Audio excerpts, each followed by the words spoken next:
The Queen of Last Minutes. KWIIM Rosie Stories. Ayomide, a brilliant and ambitious mass communication student, had a recurring ritual every semester. She'd declare, "This semester, I'll be more organized." Armed with a fancy planner adorned with gold stickers, she'd meticulously write, "Week 1 study plan," in her perfect handwriting. However, beneath her polished facade, Ayomide was a self-proclaimed queen of procrastination. Despite her best intentions, she'd often find herself stuck in a cycle of delay and distraction.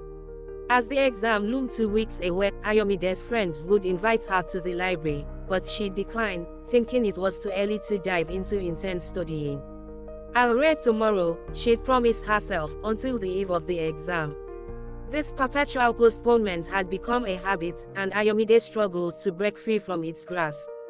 The day before the exam, Ayomide cracked open her book, determined to cram as much information as possible. However, the more she tried to focus, the more her brain seemed to rebel against her. She glanced at the clock. It was only 10 a.m., there's still plenty of time. With a sigh, she closed the book and reached for her phone. As she scrolled through the internet, she stumbled upon Brain Jotter's hilarious videos and couldn't help but burst into laughter. The hours slipped away, and before she knew it, her mind flashed to the looming exam. Panic set in, and she quickly reopened her book, trying to absorb the material. But her head felt like a brick, refusing to cooperate. A glance at the clock revealed it was already 2 p.m. Maybe it's just too sunny outside, she thought, attributing her lack of focus to the weather.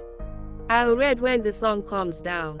With that rationalization, she picked up her phone again and dove into TikTok, dancing along to one of the trending challenges. As she twirled and spun to the beat, her worries about the exam momentarily faded away.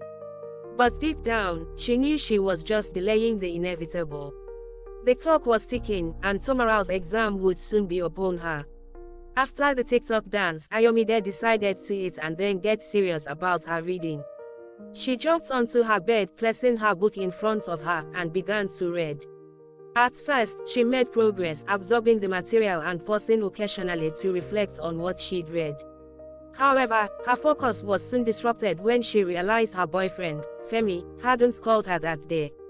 She picked up her phone and dialed Femi's number, and they spent hours reminiscing about their time together. Ayomide laughed at Femi's jokes, and their conversation flowed effortlessly. But then Femi asked, "Aren't you going to study for your exams?" Ayomide replied, "I've been reading since morning. I think what I've read will be enough. Don't you miss me?" Her voice was barely above a whisper. Femi's response